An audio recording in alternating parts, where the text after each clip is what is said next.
May it please the court, my name is Scott McKay. I'm here from Bradenton, Florida, and I'm here on behalf of the appellants, the Shagans. I'm before you today because a trial judge in DeSoto County committed reversible error when they granted a motion for summary judgment that was filed by Federal National Mortgage Association against the Shagans.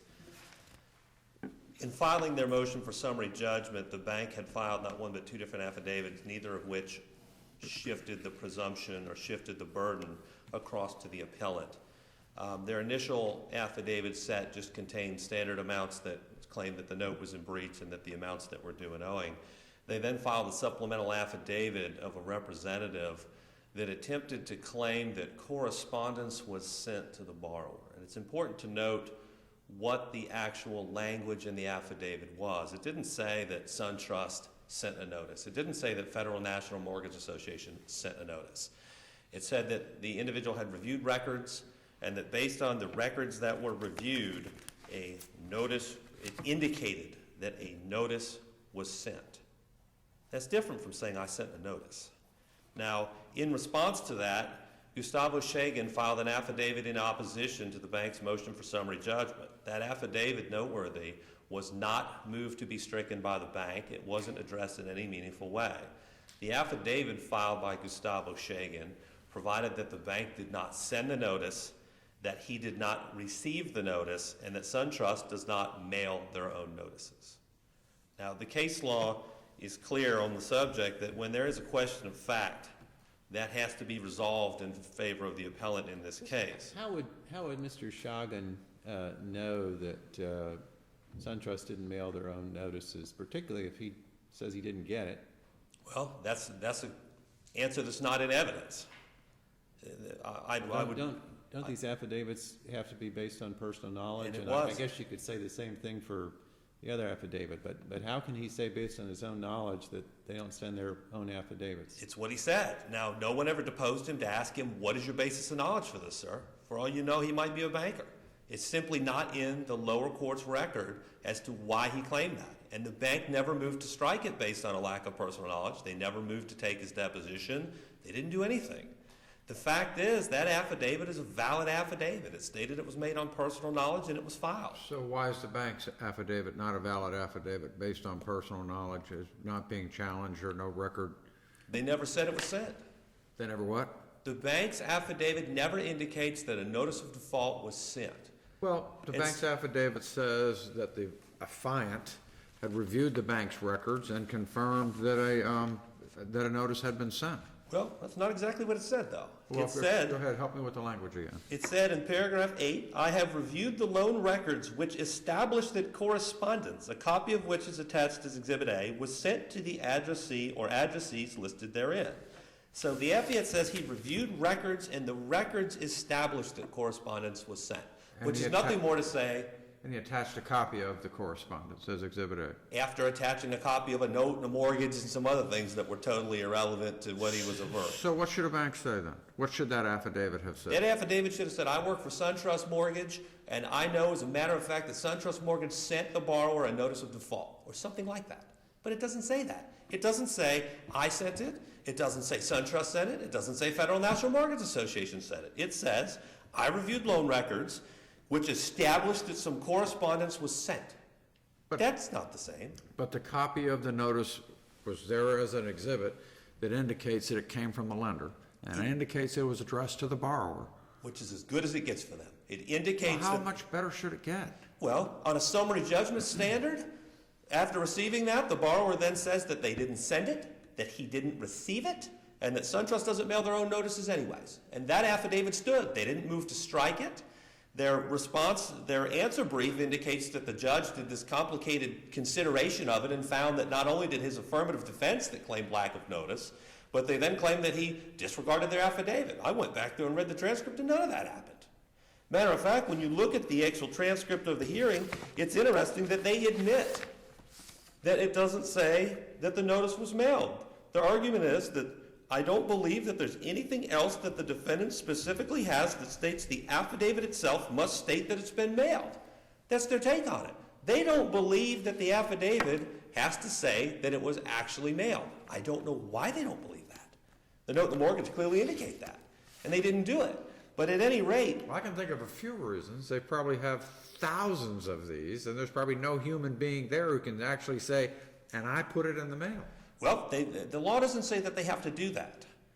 It doesn't say that you have to find the exact individual that deposited it in the mail, but you have to find someone who can lay an appropriate record on an evidentiary basis at trial. Now, remember that we weren't at trial, and I wouldn't need to tell you the standard for summary judgment, I don't think, but I put it in my brief anyways. This is a de novo review of the trial judge, and the moving party, which is the bank, bears the burden of establishing irrefutably that the non-moving party cannot prevail. You have to draw every inference in favor of the appellants, and summary judgment should not be granted unless the facts are so crystallized that nothing remains but questions of law. Are those facts that crystallized in your mind? They can't be. The bank says at best that some correspondence was sent. Not that they sent it, not that they know who sent it. Basically, I looked in the system, I found a copy of a letter, it has an address on it, therefore it was sent. And you have a borrower that says it wasn't sent, it wasn't received, and they don't send their own notices. Do those The borrower facts... certainly have no way of knowing whether it was sent or not. They certainly could take a position that they didn't receive it, but they would have no way of knowing, based on anything in that affidavit that I read, that would persuade me that they could know whether it was sent or not. I won't necessarily disagree with you. I would say I would have moved to strike the affidavit on that basis, but that didn't happen either. I won't argue with you about that point. I don't know what his entire background was on the subject, but I know that if someone filed an affidavit that they so patently didn't have knowledge on a subject, if that's their position, I would have moved to strike it, and I would have required the trial judge to rule on that motion to strike, but that didn't happen. I would also take the position that I could say the same thing about the bank's affidavit.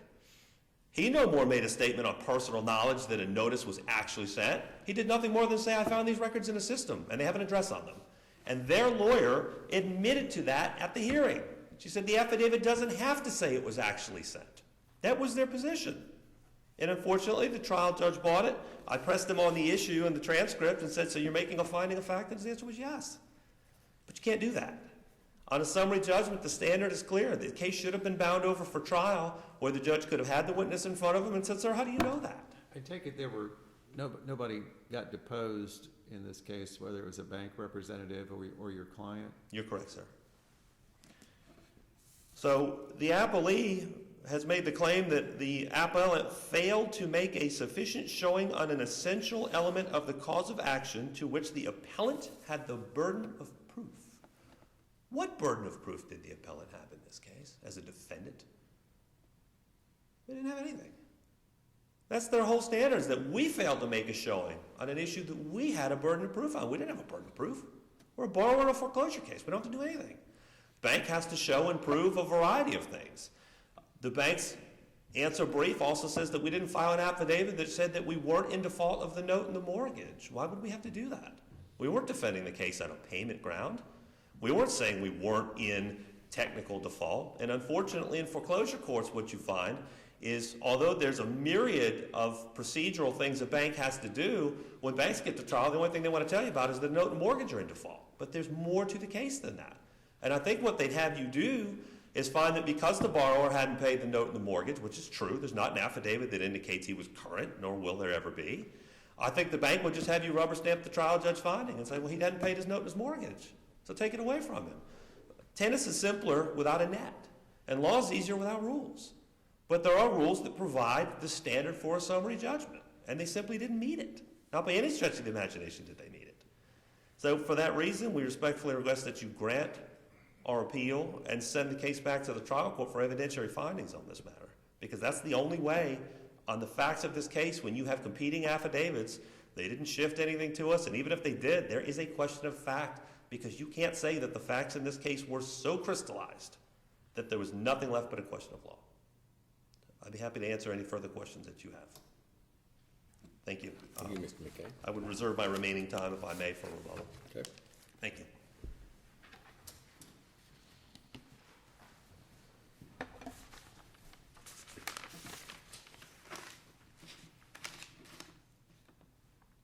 Good morning. I'm Nicole Ramirez here for Appellee Fannie Mae. May it please the court. First, So he said he didn't get it, yeah.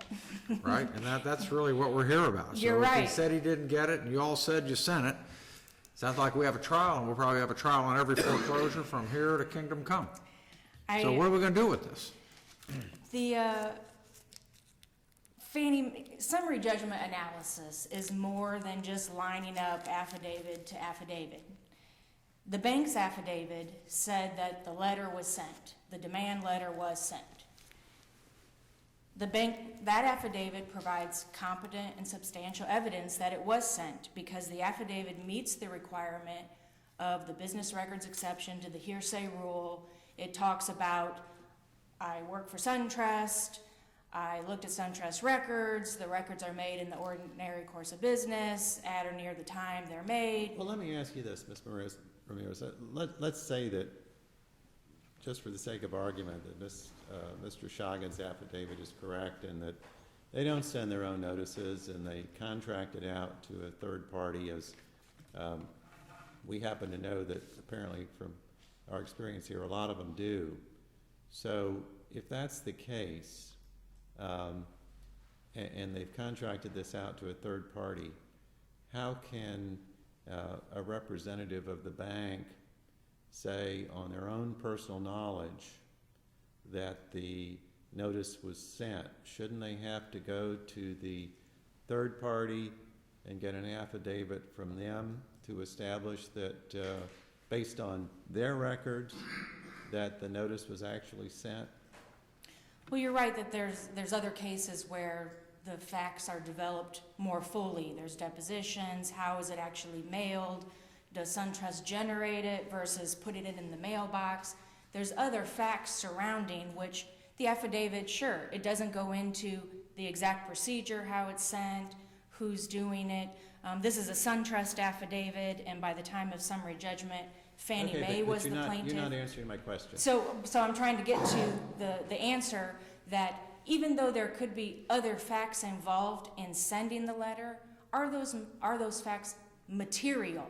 I mean, the affidavit that... Let's please, just answer my question, and you can argue whatever you want, but the question is, let's assume he's right, and that this is contracted out to a third party, and the third party, their job's to put it in the mail and send it, and that's what happened here.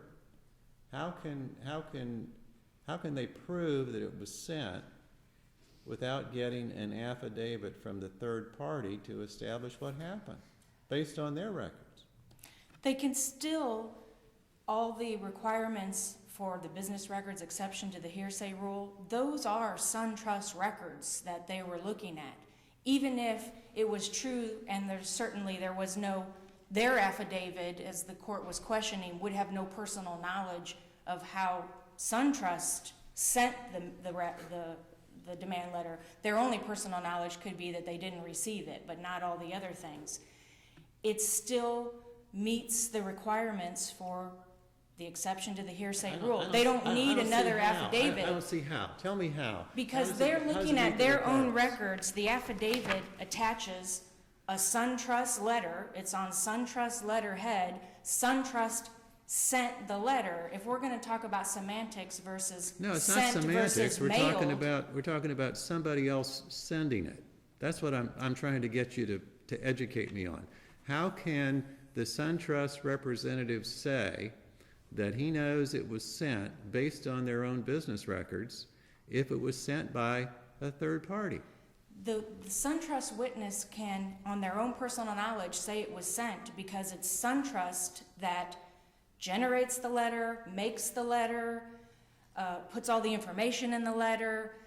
Again, there's no evidence that a third party sent it out, but if a third party mails the letter, puts it in an, prints it, puts it in an envelope and mails it, that's a whole different thing. They could only provide an affidavit that they mailed it then. They couldn't provide an affidavit that what was in the letter, who generated the letter, how were the numbers put, that it was a SunTrust letter. All they know is they received directions from SunTrust to print the letter and put it in an envelope. Further facts, also not in evidence, but would then establish that that third party provides a report back to SunTrust. It shows in their business records showing letter sent, letter requested, letter mailed. All those things appear in the record. Now, the affidavit doesn't provide all of that factual information, all of those details. It just gets right into, we've looked at the records, our records show that this letter was sent. You're right, they don't say sent by a third party or mailed by a third party. In the transcript, you'll see it was a pretty short hearing, but there was a little bit of a discussion of sent versus mailed. Well, I mean, that is semantics. Are we talking about putting it in the mailbox, or are we talking about the whole act of generating the letter, creating the letter, having it done in the first place, the default letter? So I think that's how you get around that this affidavit was perfectly adequate. As was discussed before, the only issue is the demand letter issue. The bank affidavit did provide competent and substantial evidence. The borrower affidavit, it says that the letter was never received. Okay, they would have personal knowledge if they want to say in 2014 that they remember they did not receive that 2009 letter. Okay, that's personal knowledge. There is no personal knowledge of that it was not mailed, or that it was mailed by a third party, or that there's no evidentiary foundation for it. Do we have a return receipt in the file, a signed return receipt? No, there's no return receipt in evidence in the file. None that it was rejected or That issue refused? did not come up. And if we think about how the case came about, the bank filed its action. It's a 2009 case. One of the 21 affirmative defenses was one sentence that said, defendant was never sent a notice of acceleration as required. In response to that one sentence affirmative defense, the bank filed its affidavit that, yes, we did send the default letter, and here it is. 5 days before the hearing on summary judgment, the borrower files their affidavit in opposition, where they make the 5 claims. One, that it was not received, and then the others, computer-generated, things that they wouldn't have personal knowledge of.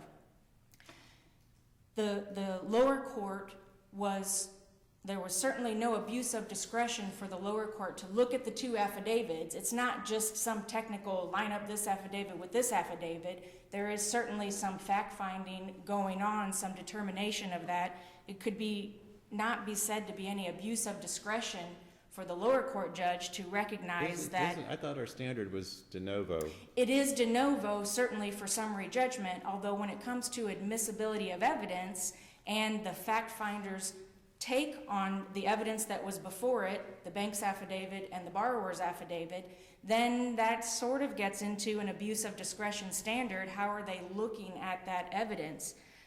The cases cited by Appellant in their brief, where summary judgments were reversed based on a demand letter issue, none of them apply to the facts in this case.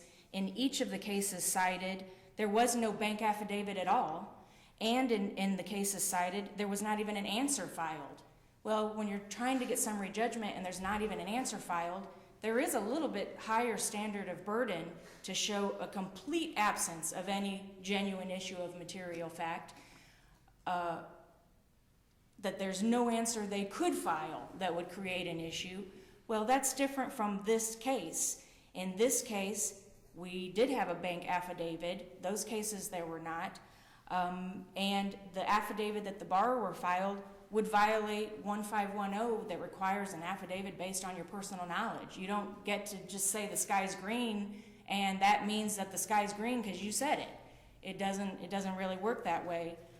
There is a case which is not cited in the briefs, but which was cited in the transcript by the bank's attorney who attended the summary judgment, that's identical to this situation. It's indistinguishable from our current case. It's Roman versus Wells Fargo. It's a 5th DCA case from August 2014. That's at 143 Southern 3rd, 489. And in that case, the court went on. They didn't just affirm the lower court judgment. Thankfully, they provided some explanation that same scenario. Bank files an affidavit saying they sent the demand letter. Borrower files an affidavit saying they didn't receive the demand letter. The court explained that evidence of not receiving the demand letter is insufficient to create a triable issue of fact. It's not a material issue. The mortgage in that case, which is identical to our current mortgage, also contains in paragraph 15 language that says notices are deemed given when mailed. They're deemed given when mailed. Same as here. We said we mailed it. We have an affidavit saying it was sent. They're saying that they didn't receive it is not material. It's not part of the mortgage.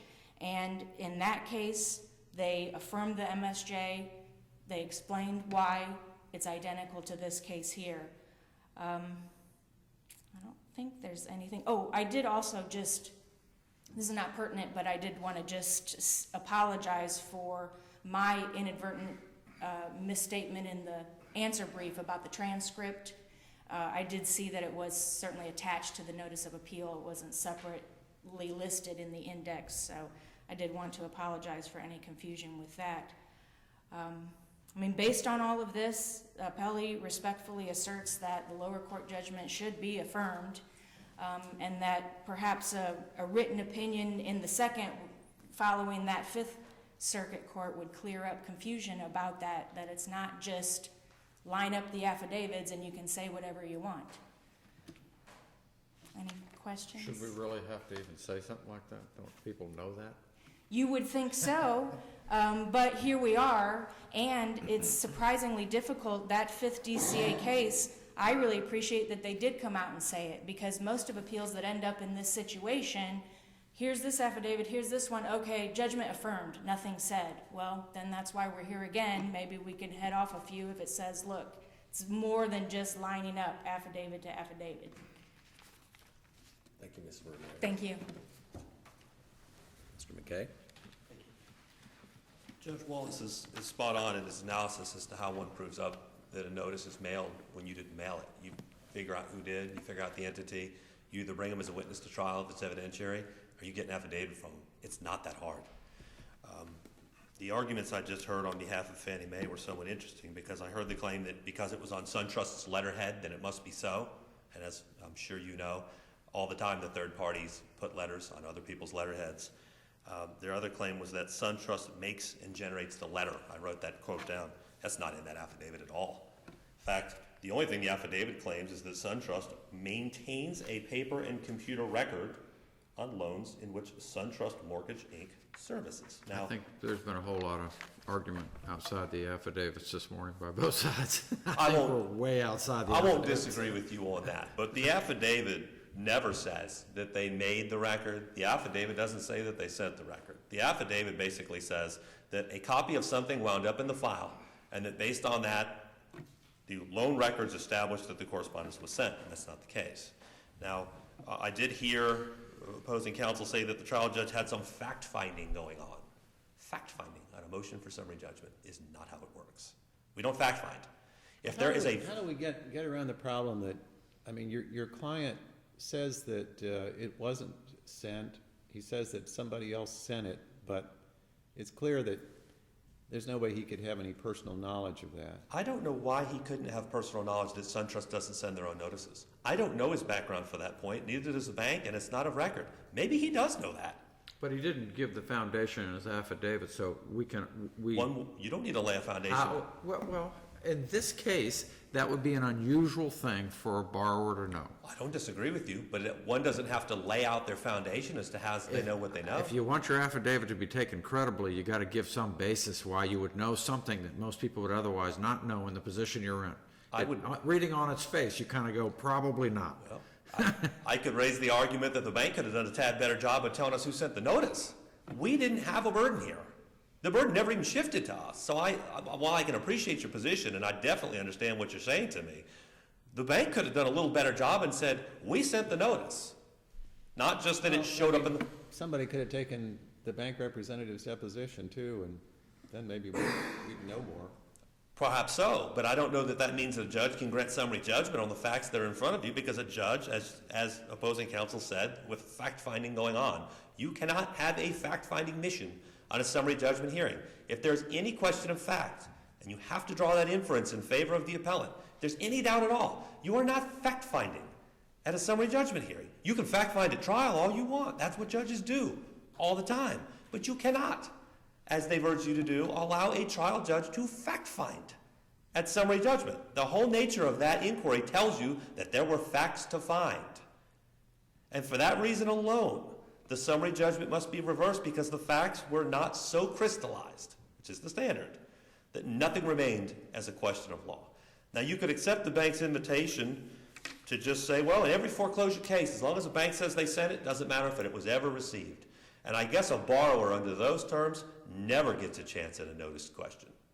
And the Roman case that they were talking to you about, it was interestingly mischaracterized. You were told that in the Roman case that there were affidavits filed on behalf of the borrower. That's not what Roman says. Roman says that the borrowers, who I believe were pro se in that case, had an averment, not an affidavit. Those pro se borrowers might have, I don't know exactly what they wrote, but they were very clear not to use the word affidavit. They might have written it down in a pro se answer, who knows. But an averment in a case is not the same thing as an affidavit factually conflicting something the bank has said. And that's how this case is different from Roman. Roman goes off, and as its basis, the 5th DCA found some, I think they had some Illinois law in there, there was some Ohio law in there. There was a good stretch to get there. But it was based on the fact that the borrowers in that case did not have a competing affidavit, and that's important. In sum, the key here is, was there some fact-finding going on at the hearing? And there was. If they want to take the issue up on an evidentiary basis and have the SunTrust witness or the Fannie Mae witness or whoever it is come and attempt to lay a business records foundation, and there's plenty of cases on what a bank has to do to lay a business record foundation at an evidentiary trial, that's the time to do it. And then if we come back on an evidentiary basis, you're on an abuse of discretion standard. But the argument that I heard on the admissibility of evidence, I don't remember any evidence being admitted at a summary judgment hearing. So you're not on an abuse of discretion standard at all, because one does not admit evidence at a summary judgment. You admit evidence at a trial. It didn't happen here, so we're not on an abuse of discretion. We're on a de novo review. And for that reason, I would respectfully urge you to reverse the trial judge's decision, remand this case for further proceedings, and preserve the borrower's right for the appellate attorney's fees in this case. Thank you, Mr. McKay. Thank you. Court will be in recess for 15